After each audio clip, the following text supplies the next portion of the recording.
Hello, and welcome to TESOL's video tutorials. In this video, I will be talking about using authentic material in an ESL class, and more particularly about using video. First of all, why use authentic material? Authentic material is the most interesting kind of material for English language learners, since it shows how the language is used in everyday interactions.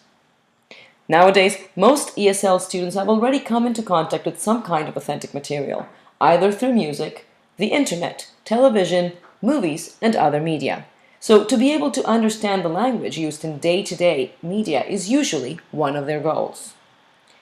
Using challenging, authentic material in the ESL class will also motivate students to continue in their learning process and help to liven up your class.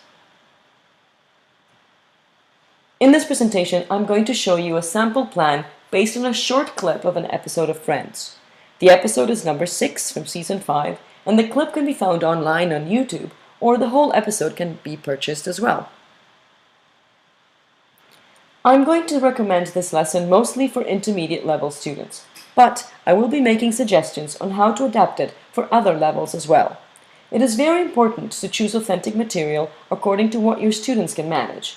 But it is also almost as important to choose the material according to your students' interests. Sometimes the material that students are interested in or even request seems to be beyond their level of English. However, if the material is well prepared, almost anything can be used for any level. That is one of the advantages of authentic material, how adaptable it can be. With this video clip and the class planned around it, the main goal is to teach students how to express their opinion about a particular point of view. Other goals that can be achieved with this class are to get the students to predict the content of the video clip in order to get acquainted with the situation, for students to practice their listening and speaking skills, and to lay the foundation for extension activities on the topic of animal rights to practice reading and writing skills. Also, as with every piece of authentic material, exposing students to the use of the language becomes a goal as well. We assume that the students already know that some people are against wearing fur and leather and that they are familiar with some of the vocabulary connected to fashion. This lesson will be following a task-based learning format, and for this there will be 2 pre-tasks, a task stage that will include the task as well as a report, and a language-focused stage. The skills that this lesson will focus on will be listening and speaking, with a chance to expand it on a following lesson to reading and/or writing, depending on the level of the students and their interest in the topic. To get the students interested in the material and as a kind of warm-up, students will watch the clip without sound. This kind of silent viewing allows students to focus on what is happening without worrying about understanding the language. Also, it allows you to ask the students to discuss in small groups and predict what the characters are talking about. If there are lower level students, you can do the same kind of pre-task, but you should expect shorter answers with less details. You can also make bigger groups of students or provide them with cue cards with some hints or information on the characters. If students have an advanced level of English, they could write the characters' lines and read them out loud while watching the silent clip. For this kind of activity, it is crucial to pick a short enough clip without too many exchanges so that the students do not get lost trying to keep up with the pace of the video. Once the first pre-task is complete, you can play the clip with sound and give the students a quick listening exercise so they can practice their listening skills. Having to complete blanks in the characters' lines will ensure they pay attention. For lower level students, you can provide the vocabulary words in a box for them to choose from. You can also add some extra words to increase difficulty if you want. For students with a higher level, just increase the number of blanks or ask students to predict what the words will be before watching the clip with sound.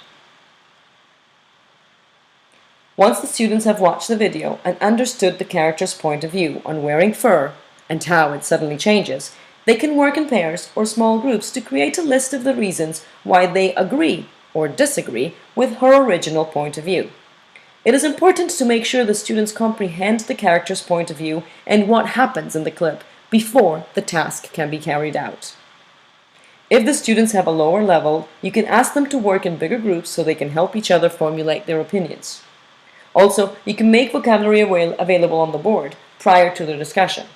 It might even be necessary for students to check the meaning of the words the character uses and their connotation before the task can be introduced. If the students have a higher level, you can ask students to argue both sides or predict what will happen in the next scene after she suddenly changes her point of view. In the report stage of the lesson, students present their lists and explain them. It is very important to make sure that all students have a chance to speak, so that the task is effective for everybody. During the language focus stage of the lesson, elicit from the students the expressions they need to learn in order to present their opinions effectively. For lower level students, you can provide the list of expressions and their meaning and ask the students to match them. If students know some of the expressions, you can complete their list and ask them to check the meaning of the new expressions in their dictionaries. For advanced level students, you can even ask them to discuss the difference in register in the variety of expressions used to express opinions, agreement, and disagreement. During the feedback stage of the lesson, you can explain to your students which expressions are preferred in which situations and what is the most effective way of expressing their opinion and why. Depending on how much the students enjoy the class and the material, you can extend this to a second class in which lower level students can create an opinion poster, intermediate level students write an opinion paragraph, and advanced level students complete a reading comprehension exercise on PITA or write an opinion essay. I hope you have found this lesson plan and these suggestions useful, and you'll have fun using authentic material in your classes and adapting it to what your students need and like. Thank you for joining us. And visit TESOL's YouTube channel for more free video tutorials, and go to ontesol.com for information on our accredited TESOL courses.